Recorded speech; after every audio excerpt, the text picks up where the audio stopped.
News from the Middle East where tensions are flaring. An attack on Israel from Iran is imminent, U.S. intelligence warns. Now, according to Bloomberg News, which first reported the story, the Biden administration believes Iran or its proxies are gearing up to unleash missile strikes on Israel's military and government targets, which would dramatically escalate the six-month war between Israel and Hamas. Now, this revelation follows an attack that killed a top Iranian commander, which Iran blames Israel for. An Israeli airstrike killed 3 sons of a Hamas leader in Gaza on Wednesday. The IDF confirmed the attack, which also killed 3 of the Hamas leader's grandchildren, according to Al Jazeera. Haneya's family members were traveling in a vehicle on the way to an uncle's house to celebrate the first day of Eid al-Fitr when an Israeli drone hit the car, killing all passengers. The sons killed were active Hamas militants. Hania, who's based in Doha, struck a defiant tone following the attack, telling Al Jazeera Arabic that the latest act will not deter Hamas, not even if their families and their homes are targeted. He added, quote, "There is no doubt that this criminal enemy is driven by the spirit of revenge and the spirit of murder and bloodshed, and it does not observe any standards or laws. We've seen it violate everything on the land of Gaza. There is a war of ethnic cleansing and genocide." Hania also said Wednesday that Israel's ongoing campaign will not dissuade Hamas from insisting on its demands, which include a permanent ceasefire and a return of displaced Palestinians to their homes. Let's start with the Iran part of this that we talked about at the top. A lot of concerns that this could drag the U.S. into a much broader conflict. I believe it's been reported Iran explicitly saying, do not get involved in this conflict they're about to have with Israel, or that the U.S. itself or U.S. targets would become legitimate targets for Iran.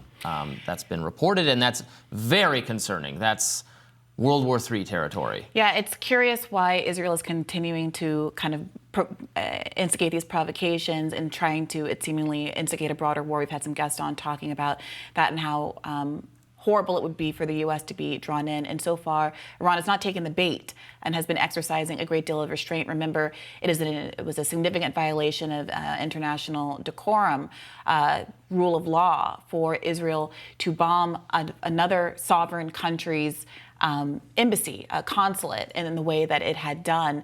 And so this really does seem to be escalating out of control in ways that are difficult to understand from the U.S. perspective, but which seem to be related to a kind of, whether it's a domestic political desire to shore oneself up, as Netanyahu's come under so much criticism for not keeping Israel safe on October 7th and for also not securing the release of the hostages and other kinds of geopolitical considerations. Yeah, at some point the Biden administration is going to have to decide, does it really want to invite attacks on more attacks? There's already been U.S. troops killed in the Middle East. Invite more attacks on U.S. citizens, U.S. military infrastructure, that kind of thing. Is that what the White House wants? Is that what they want to stake their re-election on?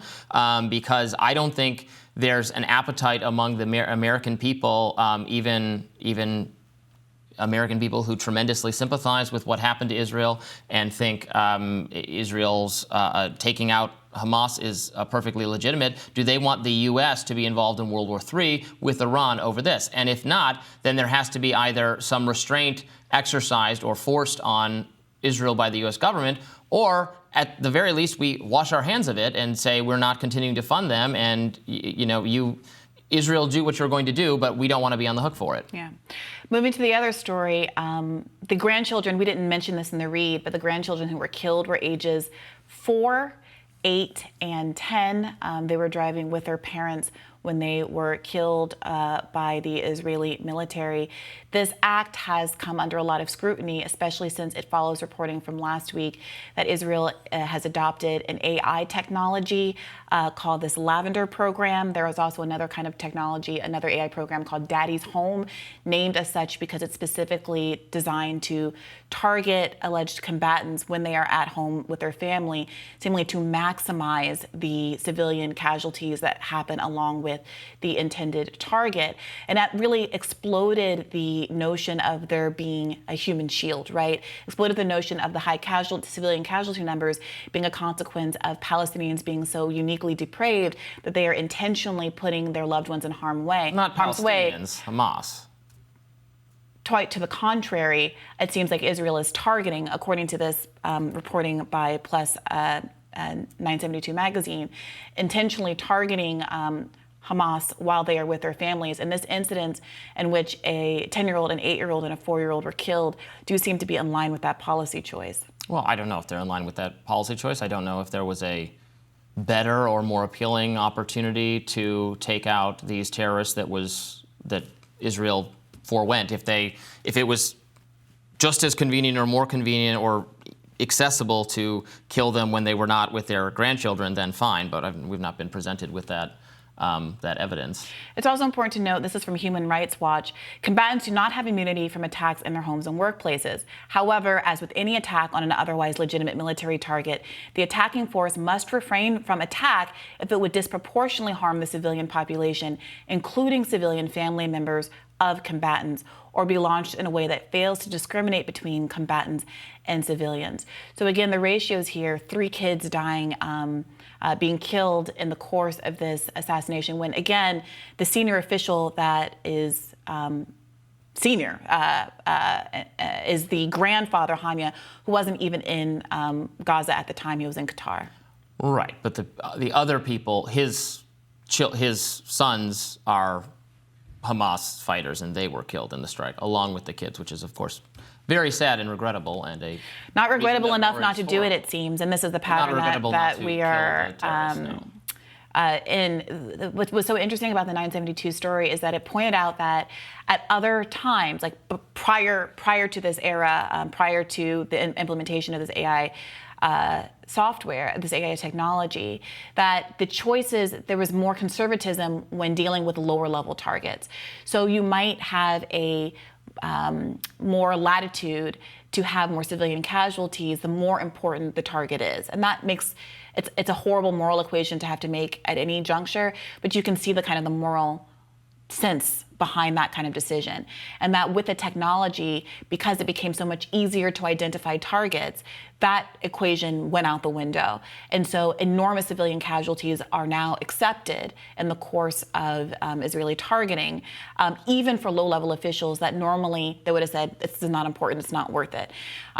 Certainly it's not worth it to kill all of these civilians for someone who was not that instrumental. And it's worth noting that in a country, certainly can't call it a country, can we? In an area, in an occupied territory where Hamas is the form of government, the police officers, the garbage collectors, everybody is Hamas, and that was part of the rationale that was used when people were targeted. Local police were part of the force that was helping with delivering aid, guiding trucks, securing routes into Gaza. And now that we have this new reporting on the Flower Massacre that CNN has done, really undermining Israeli claims about what happened that day, we see now in retrospect the justification of we had to shoot these people because they were Hamas. A lot of those people are police officers, et cetera, who were working with the food aid delivery system to try to direct that aid into Gaza. So I'm not saying that I don't have any insight into whether exactly how high level these individuals that were killed in this car were, but I think it is not controversial to point out that a 10-year-old, an 8-year-old, and a 4-year-old being caught up in this does seem to be emblematic of a broader pattern that has brought a lot of criticism toward Israel over the last month or so.